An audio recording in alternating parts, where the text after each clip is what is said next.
Market இன்னைக்கு ரொம்ப இன்ட்ரெஸ்டிங்காக இருந்துச்சு. க்ளோஸ் ஆகும்போது -13 அது முக்கியம் கிடையாது. இன்ஃபேக்ட் நீங்கள் ஃப்ரைடே அன்னைக்கு நீங்கள் எடுத்துக்கிட்டிங்கன்னா நம்ம வந்து ஃப்ரைடே அன்னைக்கு நம்ம ஃபுல் வீடியோஸ் நம்ம போடல. 147 பாயிண்ட்ஸ் ப்ரீமியமில் இருந்துச்சு நிஃப்டி.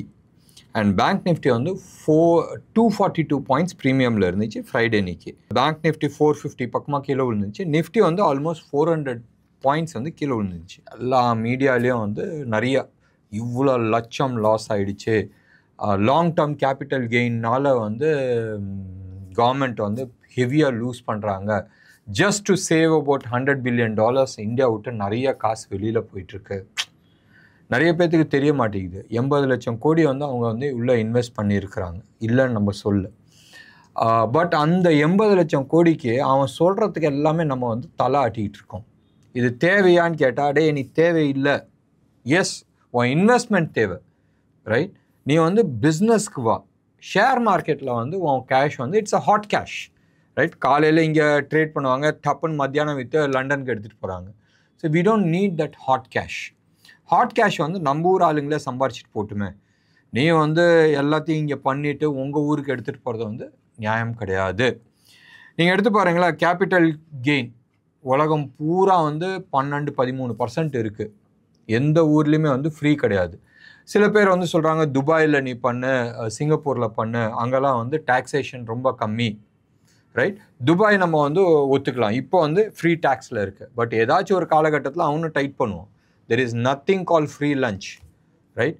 நீங்கள் வந்து எடுத்து பாருங்கள், ஜியோ ஃபோன், ரைட், வந்த புதுசில் ஃப்ரீனாங்க, எல்லாரும் அங்கே போய் கட்டினாங்க. இப்போ ஒட்டு மொத்தமாக பிடுங்குறான்ல. இன்னைக்கு எல்லாரும் ஓடி எங்கே வந்து நிற்கிறாங்க? பிஎஸ்என்எல்ல தான் வந்து நிற்கிறாங்க. ஸோ துபாயில் வந்து எல்லாருமே வந்து போய் அங்கே வந்து இன்வெஸ்ட் பண்ணிட்டு இருக்காங்க. ஏதாச்சும் ஒரு காலகட்டத்தில் வந்து சார்ஜ் பண்ணுவாங்க. Nothing in this world is free. அது மனசில் இருந்து ஏற்றிங்க. இன்னொன்று வந்து ட்ரம்ப் வந்து இந்தியாவை எப்படி அடிக்க போகிறாருன்னு சத்தியமாக மறுபடியும் நான் சொல்கிறேன். ட்ரம்ப்பும் வந்து ஒரு பிஸ்னஸ்மேன், பியூர் பிஸ்னஸ்மேன், ரைட்?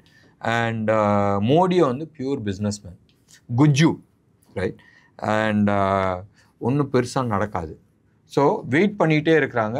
நீங்கள் எடுத்து பாருங்களேன், டப்புன்னு வந்து கனடா மேலே அடித்தாங்க, சைனா மேலே அடித்தாங்க, மெக்சிகோ மேலே அடித்தாங்க, யூரோப் மேலே வந்து அடிச்சிட்டு இருக்காங்க. இந்தியாவை பொறுத்த வரைக்கும் எஸ், இந்தியாவில் வந்து ஹை டேரிஃப்ஸ் இருக்குது. 100%லாம் வந்து போடுறாங்க, 150% டேரிஃப் போடுறாங்க.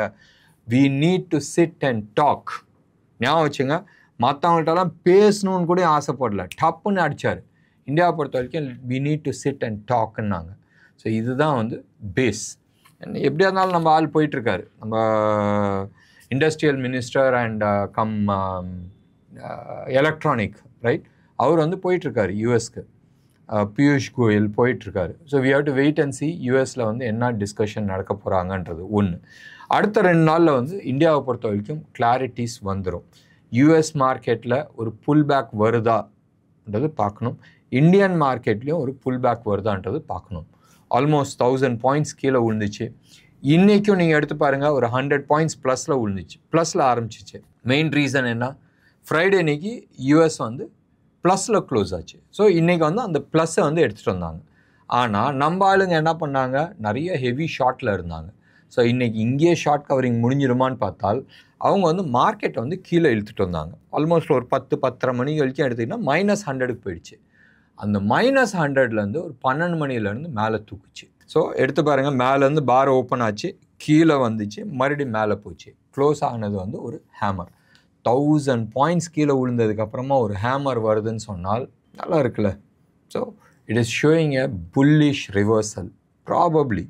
இந்த செட்டப்புக்கு இன்னும் நான் டேட்டாஸ் நான் பார்க்கல. இந்த செட்டப்புக்கு வந்து மோஸ்ட் லைக்லி அப் ட்ரெண்ட் ஆரம்பிக்கிறதுக்கான சான்சஸ் இருக்குது. ஒரு ஷார்ட் புல் பேக்காக இல்லை அட்லீஸ்ட் ஒரு 50% புல் பேக்காக இந்த உளுந்ததுக்குன்றது நம்ம வெயிட் பண்ணி பார்க்கணும் நாளைக்கு. ஒன்று. ரெண்டாவது, பேங்க் நிஃப்டி இன்றைக்கி சப்போர்ட் பண்ணல. நிஃப்டி நல்லா சப்போர்ட் பண்ணிச்சு. Small cap and mid cap ரொம்ப நல்லா சப்போர்ட் பண்ணிச்சு. நிஃப்டி நெக்ஸ்ட் எடுத்து பாருங்களேன், இன்றைக்கி வந்து நிஃப்டி நெக்ஸ்ட் வந்து ஆல்மோஸ்ட் 1.2% அப்பு. பேங்க் நிஃப்டி வந்து சப்போர்ட் பண்ணல, மேலேருந்து கீழே விழுந்துச்சு, பாதி தான் ரிக்கவரி ஆகி அங்கே தான் க்ளோஸ் ஆச்சு. இன்றைக்கி க்ளோஸ் ஆகும்போது -230 பாயிண்ட்ஸ். நீங்கள் எடுத்து பாருங்களேன், ஃப்ரைடே அன்னைக்கு மார்க்கெட்டே கீழே விழுந்தப்போ ஹெச்டிஎஃப்சி வந்து +1.7. நினச்சி பாருங்கள், அவன் ஹெச்டிஎஃப்சி அன்னைக்கு வந்து பெருசாக உழு வேணாம், ஜீரோக்கு இருந்திருந்தால் கூட அன்றைக்கி வந்து மார்க்கெட் வந்து அட்லீஸ்ட் 500 பாயிண்ட்ஸ் மைனஸில் போயிருக்கும் ஃப்ரைடே அன்னைக்கு. அவன் அன்னைக்கு நின்னாப்புல. இன்னைக்கு வந்து பேங்க் நிஃப்டியில் ஒன் ஆஃப் தி மேஜர் ஃபால்க்கு காரணம் வந்து ஹெச்டிஎஃப்சி. இன்றைக்கி ஹெச்டிஎஃப்சி வந்து 1.67% வந்து கீழே விழுந்திருக்கு. சரி, அன்னைக்கு ஃப்ரைடே அன்னைக்கு மேலே ஏறினதுக்கு இன்றைக்கி காம்பன்சேட் பண்ணியாச்சு. ஸோ இன்ட்ரெஸ்டிங் வந்து என்னன்னால் இன்றைக்கும் நிஃப்டி வந்து 147 பாயிண்ட்ஸ் ப்ரீமியமில் இருக்குது. பேங்க் நிஃப்டியை பொறுத்த வரைக்கும் அன்றைக்கி வந்து 450 பாயிண்ட்ஸ், சரி ஆல்மோஸ்ட் 250 பாயிண்ட்ஸ் ப்ரீமியமில் இருந்துச்சு. எக்ஸாக்டாக சொல்லணுன்னா 242 பாயிண்ட்ஸ் ப்ரீமியமில் இருந்துச்சு. இன்றைக்கி வந்து 295 பாயிண்ட்ஸ் ப்ரீமியமில் இருக்குது. இன்றைக்கி கோடக் பேங்க்கு ஓரளவுக்கு நல்லா பாசிட்டிவ் இருந்துச்சு. ஹெவி டெலிவரி இருந்துச்சு. ஞாபகம் வச்சுங்க, கேஷ் மார்க்கெட்டில் ஹெவி டெலிவரி இருந்துச்சு. கோடக் பேங்க்கை பொறுத்த வரைக்கும் அப்சைடில் வந்து ஒரு close to about 8 to 10% upside போகிறதுக்கான நிறைய பாசிபிலிட்டிஸ் இருக்குது. இந்த டாப் 10 ஸ்டாக்ஸ் நம்ம அனலைஸ் பண்ணும் போதும் 8 ஸ்டாக்ஸ் வந்து நெகட்டிவில் இருந்துச்சு. அண்ட் ஒரு ஸ்டாக் வந்து அப்படி கெத்தாக நின்றுட்டு இருந்தான். நான் பெருசாக மேலே போகிறதுக்கும் ரெடி இல்லை, கீழே போகிறதுக்கும் ரெடி இல்லை, பாரதி ஏர்டெல். அண்ட் ஒரே ஸ்டாக் வந்து பாசிட்டிவில் இருந்தது வந்து Kotak bank. So Kotak bank வந்து அப்சைடில் வந்து close to about 10% up move வரதுக்கான நிறைய பாசிபிலிட்டிஸ் இருக்குது. இது மனசில் ஞாபகம் வச்சுங்க. ஸோ இன்றைக்கி வந்து பேங்க் நிஃப்டி வந்து அந்த அளவுக்கு ஸ்ட்ரென்த்து காட்டல, as much as mid cap small cap காட்டினது.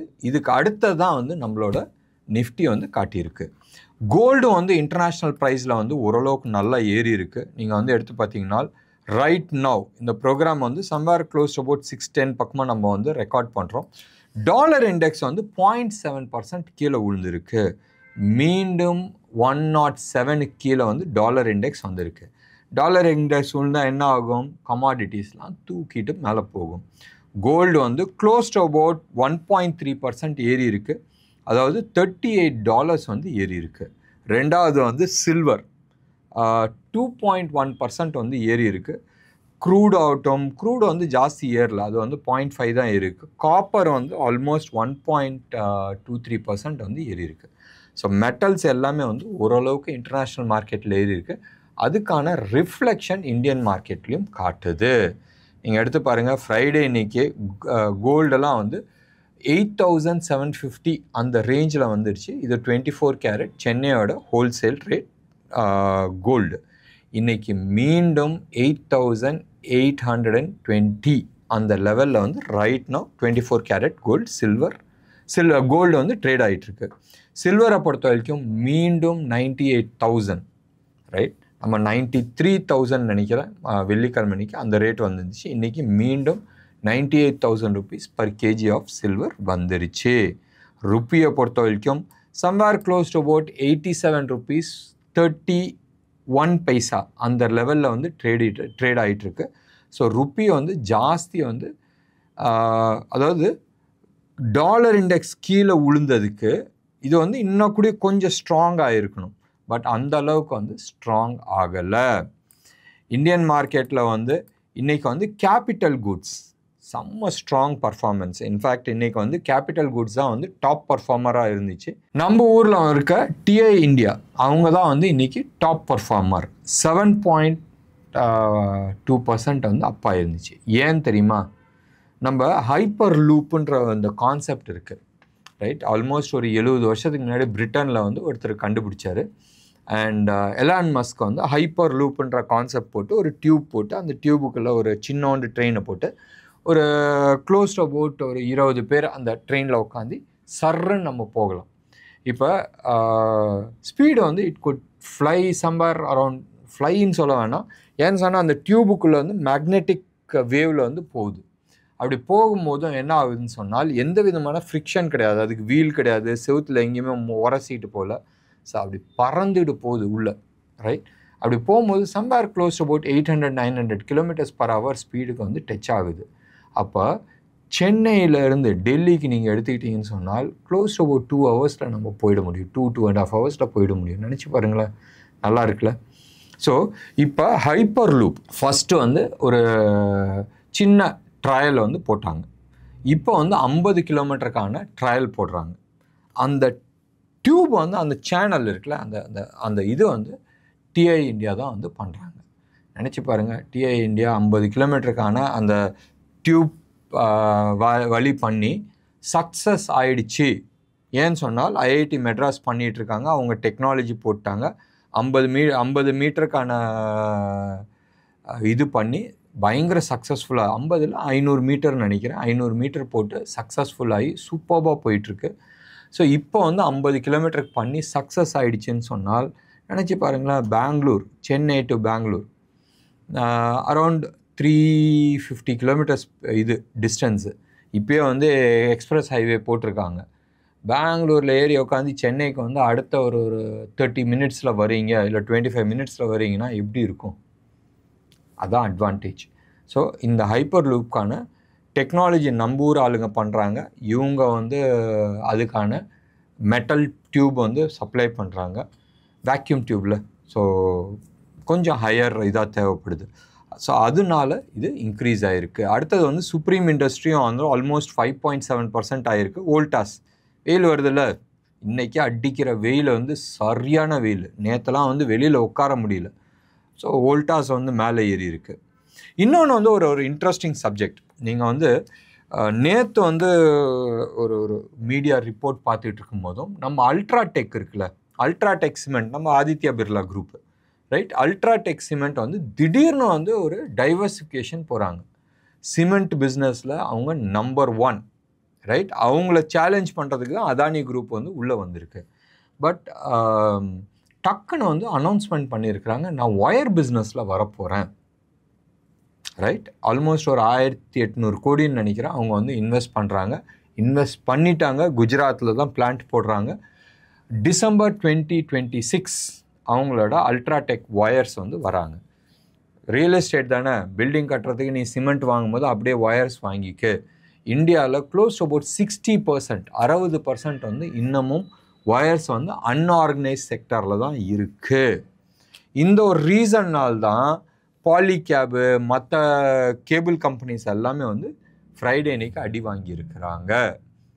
நினச்சி பாருங்களேன், ஸ்டாக் மார்க்கெட் எப்பயுமே வந்து ஃபார்வர்ட் திங்கிங்கிறதுக்கு இது பெஸ்ட் எக்ஸாம்பிள்.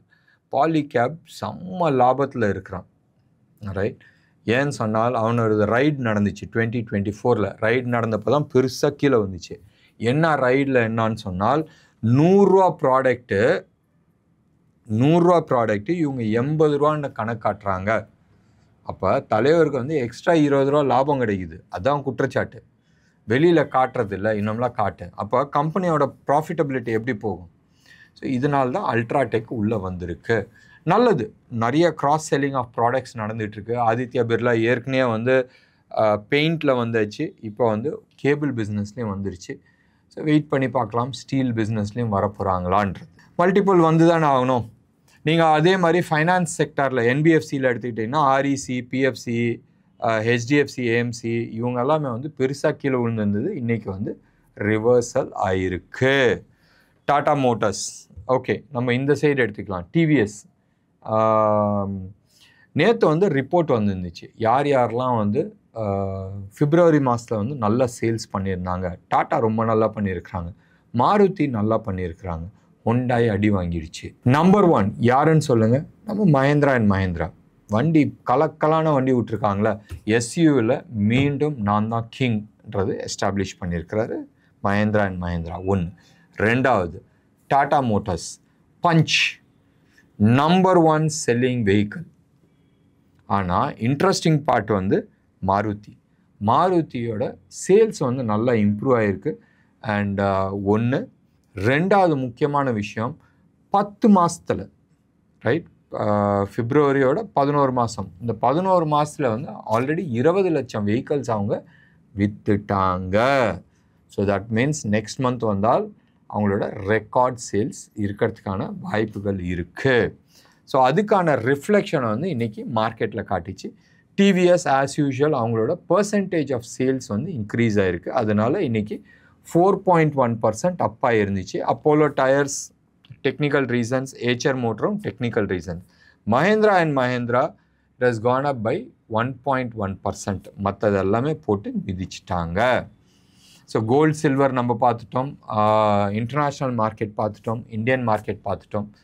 நேற்று ட்ரம்ப் அவங்க வந்து கிரிப்டோ கரன்சி சம்மந்தமாக ஒரு ஆர்டர் போட்டாங்க. ஸோ கிரிப்டோ கரன்சி 24/7 தானே ட்ரேட் ஆகிட்டுருக்கு, ரைட்? ஸோ நேற்று நைட்டே வந்து க்ளோஸ் அபவுட் 9.5% வந்து அப்பா இருந்துச்சு பிட்காயின். அண்ட் மற்ற கிரிப்டோ கரன்சியும் 8-9% வந்து அப்பா இருந்துச்சு. போகிற போக்கு பார்த்தால் ட்ரம்ப் வந்து டாலரை விட்டுட்டு கிரிப்டோ கரன்சிலேயே போகிறதுக்கான நிறைய வாய்ப்புகள் இருக்குது.